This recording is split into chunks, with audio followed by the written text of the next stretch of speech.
Global warming set to break key 1.5°C limit for first time. Here's a summary of the article. Our overheating world is likely to break a key temperature limit for the first time over the next few years, scientists predict. Researchers say there's now a 66% chance we will pass the 1.5°C global warming threshold between now and 2027.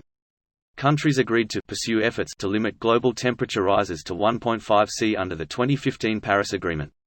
Scientists say there is still time to restrict global warming by cutting emissions sharply. In the years between now and then, they believe there's a very solid chance the 1.5°C limit will be surpassed for the first time. We really are now within reach of a temporary exceedance of 1.5°C for the annual mean temperature, and that's the first time in human history we've been that close, said Professor Adam Scaife, head of long-range forecasts at the Met Office, who compile the data from weather and climate agencies around the world. However, breaking the limit even for just 1 year is a worrying sign that warming is accelerating and not slowing down.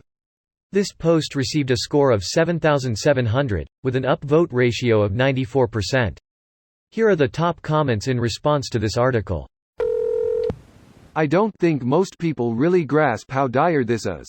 Our target was limiting warming to 1.5°C when 2100 rolls around, and we're about to surpass it just 8 years after the target was agreed.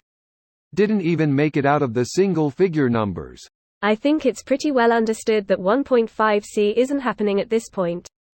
TBH, I think we'll be fortunate if we keep it to 3°C by the end of the century. Try 8. Yeah. That would be the literal apocalypse, lol. Remember last year in India where they couldn't go outside pretty much? Wonder what an extra 1.5°C will do, sad face.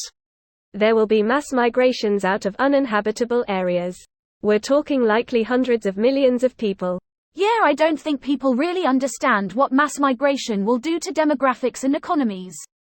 I kind of chart the current crazy trajectory to the Syrian civil war and the exodus of some 2 meters people into Europe, Western world. It coincides with the beginning rise of reactionary far-right movements and political parties also spurred along by the GFC. I'm not a political scientist or anything, just my observation, but it really seems like it was where the current trend began to pick up speed. Increase that migration by 10 to 100-fold, it's going to be interesting. I think the Occam's razor, as many if not most of the hundreds of millions in that band are going to die. Humans don't share very well. So long and thanks for all the fish. I can't ever see that quote without thinking of Brain for Breakfast. For those who don't know, that was a super high quality country balls based history channel that predated Crowd the Parrot. That was the last line in the description of his last video before he died to suicide a few months later. Didn't even make it 10 years for something that was targeted for 80+. With a couple of those years during a global pandemic that saw carbon emissions drastically reduced. The 1.5°C threshold doesn't refer to a single year with temperatures greater than 1.5°C above average, but to temperatures exceeding 1.5°C for a sustained period of many years. This article and others like it are stating that we may see 1.5°C for a single year for the first time, driven by an El Niño, which causes above average temperatures. It's significant and noteworthy, but not the famous 1.5°C threshold outlined in the Paris Agreement, which it's being mistaken as in all the Reddit posts on these articles. It was a noteworthy disruption, but nothing that would dramatically alter the course of climate change. So this whole discussion is waste of everyone's time without understanding the article. Well, I am shocked.